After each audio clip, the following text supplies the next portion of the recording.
The same people. Good morning, St. Petersburg. Y'all remember that movie, Good Morning Vietnam? Yeah. Good morning, St. Petersburg. And the world. Yes, we are here this morning to greet you in behest of Reverend Dr. Temple Hayes and Reverend Kimberly Harold and Reverend Richard Boggs. They set out this morning so that us chocolate girls could get together and talk to you this morning. And we are here in homage of Martin Luther King's birthday, which is tomorrow. Yes.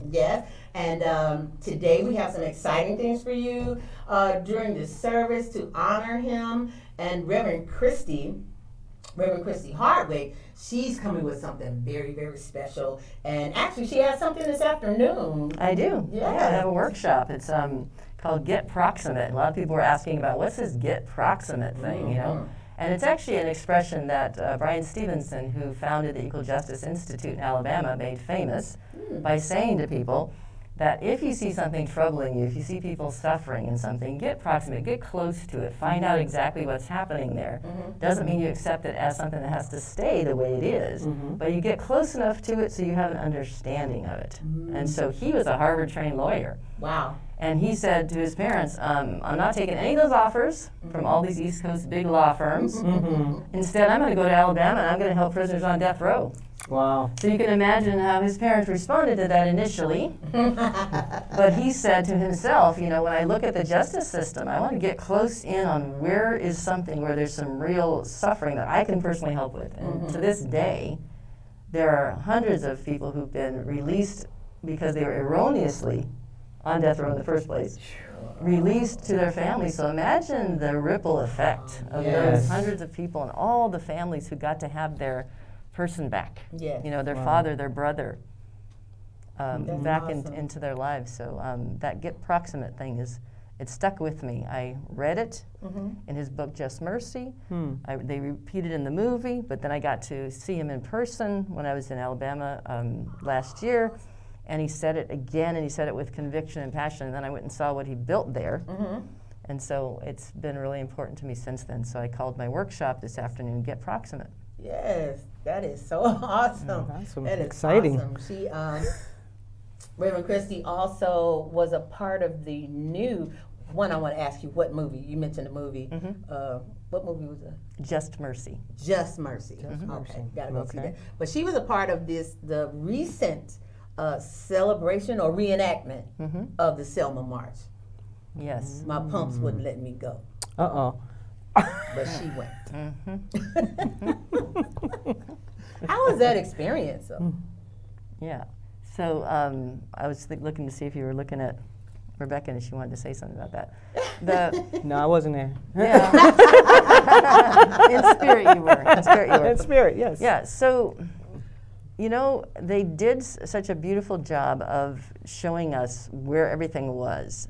So we walked from the riverbank where people would have come off of slave ships and to the place where they would have walked to the auction block, to the place where people were auctioned off and the places where they were stored. We walked through all of that, which is all still, the buildings are still intact. The containers that held chains on the ground are still there. And so then we walked from the Baptist church where they met up and then walked to the Capitol in Montgomery, Alabama. And we did that one. And then we also were in Selma and did the walk across the Edmund Pettus Bridge. So we really retraced the steps of the Civil Rights Movement. Cool. And the enactment was with the signs and everything saying that we are equal and those kind of things. And they even had people yelling at us and some of the police sirens and the things going by so we could feel what that felt threat. like. Yeah. Wow. Yeah, definitely changed me. Well, for me personally, in the last few months between March and all the way up to the end of 2020, I just had the opportunity to, do some more research about the things that were going on during that time, during the time of Dr. Martin Luther King, and prior to that. Some that I'm a baby of them too. I just want you to know. She did. I need y'all to write in. Okay. However, so there were a lot of things that happened in the 40s and 50s and early 60s that I didn't know about. You know, and when I started watching the films, you know, and reading, and I was just in shock. And many times, you know, looking at the videos, I would just be in tears because, you know, a lot of this is not taught in school. No, it's not. Most of it's not taught. Most of it is not taught in school, and unless our, you know, parents or grandparents, you know, go back down memory lane and want to share it with, you know, the generations, we don't know. Yeah. We just know what we're facing right now today. And, you know, since it's institutionalized, hidden, you know, except for, you know, in recent activities. Like one of the songs we're singing today, it has a line in it, if you don't control the information, you get what you got. Yes. Because they'll bend it like they want. Yes. So Yes. I've heard that statement quite recently, quite often in different movies or series that I've been watching. He who writes the history controls the narrative. Isn't that why they call it his story? story? So we need some her stories, Right. and Yes. some them stories, And their story. and our stories. The important Yes. thing about telling our stories and seeing what we experience, and even what you just went through in terms of recognizing that you hadn't been told the full story about something. And then when you have your own story and perspective, then you can say, okay, the way I'm looking at it is like, this is the soil we came from, and we should know what's in the soil. Right. When you're trying to grow Right. something, you should know what's in there. You should know if it's bereft of any nutrients or not. You should Right. know if it was poisoned at some point. You should know that, so you know what you're going to grow. Yeah. And you Right. can turn over the soil. It doesn't mean it has to stay that way. But I, for one, I love learning about history, even when it's painful, Right. so that I can understand what things were built upon. I agree. In terms Yes. of the human experience. That's agree. a lot of reason. The reason why history is not perpetuated or the stories aren't told is because they are painful. And I made a statement a few months ago during the Black Lives Matter movement. You can't start from today. You have to go back. Got to understand Yes. where it came from. You have to go back, and no matter how painful and ugly it is, it was done. Yes. It's still happening. There are still lynches in Georgia. Yes. People are being lynched today in Georgia. So we have to remember our history, because if we don't remember it, we're doomed to repeat it. That's Yes. Right.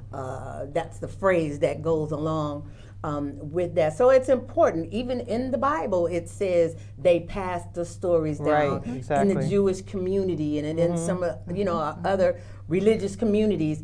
They passed those stories down. That's why we still celebrate Christmas, is because that story has been passed down. That's why we celebrate Easter, because that story has been Passed down. passed down. Right. So we can't forget our history, because it always raises its head somewhere. Absolutely. Like I was going through the YouTube or something. Somebody sent me a picture, and it said the Capitol during Black Lives Matter rally, and they showed the armed guards and how they were all Shielded up. shielded and masked up, and you couldn't even get close to the Capitol. And that's all I'm going to say about Yes. that. Well, you think about some of the things we're learning and that are unfolding in front of us, and it's so important that we, educate ourselves and not perpetuate any ignorance about things also, because sometimes ignorance is at play. I did something at a corporation I worked for, and I had MLK the Third coming to speak, Black History Month, right? So we're setting out all these notices, MLK the Third, MLK the Third. I'm thinking, you would not believe the number of people who said to me, "What's that?" Okay, so I thought, whoa, okay, what's that? Yeah. Do you know who MLK Jr. was? Do you know that after a junior comes a third? Right. How could you not, Right. But literally, Oh, I didn't realize that's what that was. Wow. His son?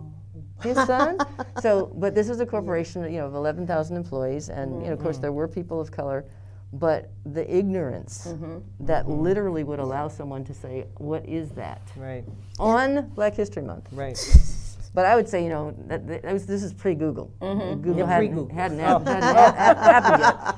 Because now I'd say to you, look that up before you say something like that. Yeah. Well, even if you're not sure. in this time, day and age, in Hillsborough County, they didn't actually have this year Martin Luther King Jr. holiday off for employees.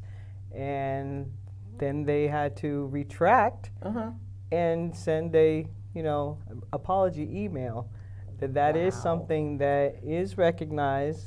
It's not a work day for full-time employees and just the students have the day off. It is an official holiday. And, it's one of the first years that I know of that it happened by accident. But You don't accidentally for remove that President's information Day. to, when they made the calendar last year, for it not to be on the calendar and, a definite holiday like all the other holidays. Yes. So. Because this one you have to talk about. You got to say what it's about. Yes. Why are we honoring this man? Right. Right? Right. Yeah. And we have to pass these stories down to our children. And I mean, they're on YouTube and Snapchat and all that anyway. And all that information is there. We just have to figure out how to make it a game or, you're smarter than me kind of, thing.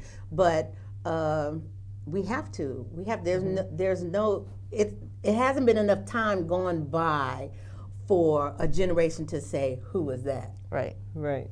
And we want him to know why we celebrate this person. Why we celebrate and them. what was his idea of servant leadership. I mean, that's what I try to tell my children. It's like, this was a servant leader. If you want to look at what servant leadership looks like, you see that there are things that need solving for. You work within your community, and you do what's yours to do. Yes. Not everybody needs to be MLK. And people say to me sometimes, "Oh, Christy, I'm sure the problem with Black Lives Matter movement is because you don't have an MLK." I said, "Don't you say that. We have millions of MLKs, okay? We just got smart. We just don't put one person out front. Right. Okay? So here we are, Right. Because representations of MLK Right. and doing our best to be our best person and to show up Right. for a community. And so are so many millions of other people across the country. So that's where our leadership is. Right. Distributed and strong. Right. And remember, this is our American history, because it wasn't just us Right. in the movement. Many It wasn't others. just us making that situation happen. So it's our Yes. American history. Right. Nice. We're just Yes. telling our story during this month, Right. but it's all of us Our- were involved. And the young people of today also need to know that history because they need to understand how the people of color at that time honored themselves and had so much pride in what they were fighting for, and what they were representing. And now, why there's separation and, income levels and, job opportunities and things like that. They really took pride in, what they were marching for. Yeah. And because they knew that they had a power and a strength, that built this country. And believed in their inherent dignity and worth Yes. and equality. Yes. Absolutely. And in all of that movement, there was only really one thing that brought the country to its knees and made them look at us and say they're serious. And that was when we pulled that dollar back. We took that dime away from that bus route. Yes. Yes. That's when they say, "Oh wait, they have power. We have power. We got Skrilla. We got cheese. We got." But we keep Yep. hold it back. Yeah. Pay attention. Don't go shopping everywhere. We got no. I got no shoes. But we We witnessed that. We witnessed that. To open a shoe store and sell them. so the splurge, we don't have to do that. We can hold that money back from some of these institutions that are not pro everything Yep. Right. or inclusive of everybody. Everything. Yeah. Find out who your designer is and where they stand, Right. and hold your dollar. That's It'll right. make a change. In your hand. That's In right. your hand. Change gonna come. That's right. Yes. We are having fun. We don't go this deep and this dark often. How dark? We don't go. It's light. It's bringing the light. light. It's bringing light. Yes. Telling the truth, telling the stories, telling the stories. Yes, and Right. we shall overcome. I did not realize, speaking of history, I did not just said. realize, and we have to recognize this, even in our schools, in our history, what is taught to our children. Go to the school during Black History Month. Go to the school and say, we need our children to understand and Yes. know what our history is. And I was 107 years old before I realized that John Lewis was really at the head of the Civil Rights Movement. You bet he was. Wow. I didn't even know who he Nonviolent was Wow. Coordinating Committee. until That's I right. moved to Georgia, where he was. So pass on the history. Yes. That's right. Pass it on. Yes. Pass it on. We love you guys. We'll see you in a few minutes. Love you.